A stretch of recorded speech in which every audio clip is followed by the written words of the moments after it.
Fungsi toa masjid dan toa musolah itu ya benar untuk mengumandangkan azan. Tapi apakah hal-hal sensitif harus dikumandangkan juga? Nah ini azan nih baru benar. Tapi kalau lu denger yang ini, keluarnya itu terpancar. Yang ketiga, apabila dalam keadaan basah, maka baunya itu seperti adonan roti. Apabila kering, dia seperti putih telur. Apabila ada tanda-tanda salah satu tadi, maka dipastikan dia mani cairan warna putih.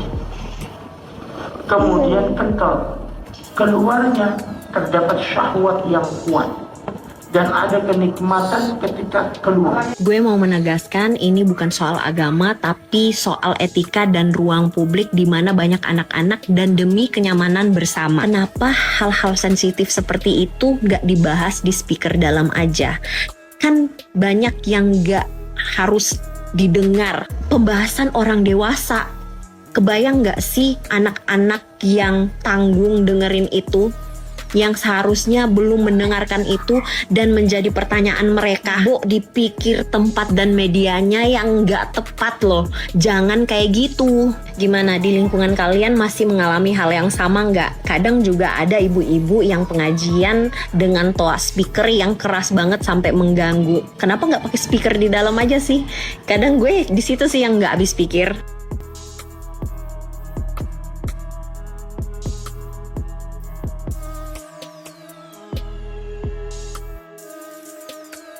Aduh, Sobat Waras, kembali lagi lah dengan Pavela 88 Channel ya. Salam sejahtera untuk kita semua dan salam waras. Yesus Kristus dialah Tuhan dan Juru Selamat. Percayalah kepadanya supaya engkau tidak binasa karena segala dosa-dosamu. Hanya Yesus yang sanggup bebaskan Anda dari dosa, kutuk dan maut dan berikan kepada Anda hidup yang kekal. Dan ingat, di luar Yesus Anda pasti binasa. Ya, ini video yang viral, seorang wanita yang curhat dan membuka fakta dan data terkait toa masjid yang ternyata bukan hanya untuk panggilan beribadah atau azan, tetapi juga digunakan untuk menyiarkan ceramah yang vulgar. Ceramah ya susah lah kawan. Memang kebanyakan kalau kita dengar-dengar ya, ceramah-ceramah para ustadz-ustadz ini kebanyakan hanya mengenai selangkangan sih kebanyakan yang kita dengar. Misalnya yang viral di televisi itu kan, seorang pemuda itu mengatakan bahwa apa yang kita tahan-tahan di dunia ya akan kita laksanakan di surga, yaitu pesta X. Ya kawan-kawan ya. Ya kita mendengarkan banyak ceramah-ceramah yang begitu. Memang kebanyakan di dalam masjid itu sepertinya ya ceramah-ceramahnya bukan mengajarkan umat supaya hidup toleransi, ya supaya hidup baik ya kan, tapi kebanyakan mungkin kebanyakan ceramahnya itu mengenai pencorotan ya, cerot sana cerot sini. Kebanyakan mungkin mengenai selangkangan kawan-kawan ya. Dan ini benar-benar terekam nyata oleh seorang wanita yang memperdengarkan ceramah dari tua masjid, ternyata berbicara tentang hal-hal yang vulgar yang sebenarnya itu tidak pantas didengarkan oleh semua kalangan ya. Tapi itulah ajaran. Ya itulah Islam. Mau gimana? Kamu melawan, ya kamu protes, kamu dipenjara, kamu bisa penistaan agama. Ya kan, dan sebenarnya kerisauan ya mengenai toa masjid ini sudah lama lah ya kawan-kawan ya. Seperti Ibu Meliani yang ada di Bangka Belitung kalau saya nggak salah itu harus dipenjara karena minta tolong supaya toa masjid dikecilin. Bukan hanya itu, bahkan viharanya harus dibakar.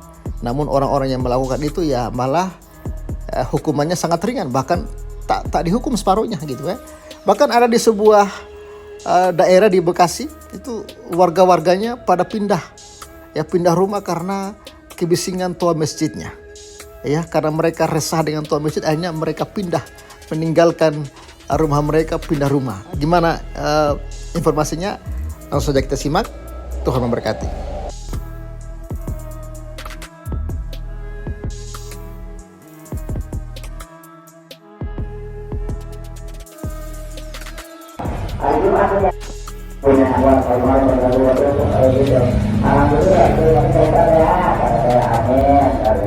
Alhamdulillah, dari bawah dagangan orang. Hari Jumat tuh, mengambil barang-barang, cuma beda. Ya, jadi sebenarnya yang resah dan gelisah dengan toa masjid ini itu bukan hanya yang non muslim. Yang Islam pun, yang agamanya memang Islam, itu pun risih dengan toa masjid. Bahkan ada berita mengatakan ya banyak warga yang pindah rumah gara-gara kebisingan toa masjid. Ini salah satu kawan-kawan warga Jajalenjaya ya, kelurahan Kilukan kebisingan toa masjid, banyak yang pilih pindah aja. Di Bekasi ya, jadi sejumlah warga di desa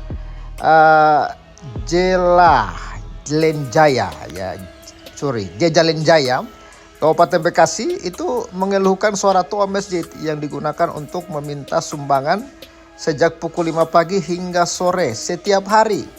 Aktivitas ini disebut telah berlangsung selama hampir 2 tahun. Bayangkan selama 2 tahun mereka harus dengar bunyi toa dari masjid, meminta sumbangan ya. Belum lagi kasus wanita tadi, justru dari toa masjid itu yang diceramakan adalah tentang hubungan suami istri, tentang pencorotan ya kan, kawan-kawan. Jadi salah satu warga menyebutkan bahwa suara toa yang terus-menerus membuat pusing dan telah sering ditegur, namun tidak ada perubahan signifikan. Akibatnya banyak penghuni memilih pindah karena tidak tahan dengan kebisingan. Keluhan ini menjadi sorotan publik setelah dokumentasi dari warga tersebar di media sosial memunculkan perdebatan soal batas penggunaan pengeras suara di lingkungan para penduduk. Ya, mereka sering mengatakan bahwa yang tidak suka dengan toa masjid adalah setan katanya. Ini sekarang orang-orang Islam sendiri loh yang harus meninggalkan rumah mereka karena kebisingan toa masjid, karena dari toa masjid ini meminta-minta sudah 2 tahun ya hanya disuarakan untuk minta-minta sumbangan. Lalu belum lagi toa masjid ini ya dipakai untuk melakukan hal-hal yang menjijikkan. Ya, akhirnya warga-warga pindah gitu kawan-kawan. Jadi ini sebenarnya menjadi perhatian penting pemerintah. Pemerintah tidak boleh mengabaikan ini. Ya, makanya rumah-rumah yang dekat masjid itu ya susah lakunya. Karena inilah kelakuan-kelakuan dari mereka yang benar-benar seperti orang yang kesetanan, ya, tidak tahu diri dan tidak tahu hidup bertoleransi. Ini kan pemerintah mengeluarkan aturan kalau memutar musik terlalu kencang itu bisa dipidana. Kira-kira masjid bisa nggak dipidana ya kalau memutar suara tua terlalu kencang dan mengganggu? Gimana menurut kawan-kawan? Oke, berikan Anda di kolom komentar dan bantu viralkan. Dan thank you untuk kawan-kawan yang sudah support pelayanan Tahfidz Pedesaan. Hari ini ada yang mengirimkan persembahan kasih 200.000. Terima kasih untuk dukungannya. Tuhan memberkati dan shalom. Oke, Sobat Waras, Pavel 88 Channel. Hari ini kita kedatangan seorang hamba Tuhan dari desa juga.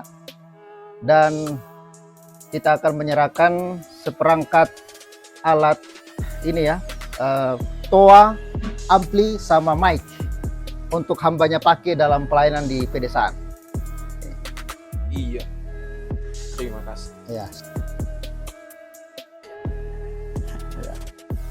Ini perangkat toanya sama ampli. Ya, semoga bermanfaat dalam pelayanan Pak Pendeta. Iya, terima kasih Pak Pendeta. Semoga jadi berkat untuk keluarga dan Amin. yang membeli dia. Amin. Puji Tuhan. Oke. Oke, hati di jalan nih. Tuhan berkati ya. Terima kasih. Sip. Yuk. Bagi Sobat Waras yang rindu untuk menabur, mendukung pelayanan Pavel di pedesaan, Anda bisa support Pavel melalui nomor rekening yang ada di layar kaca. Terima kasih, Tuhan Yesus memberkati.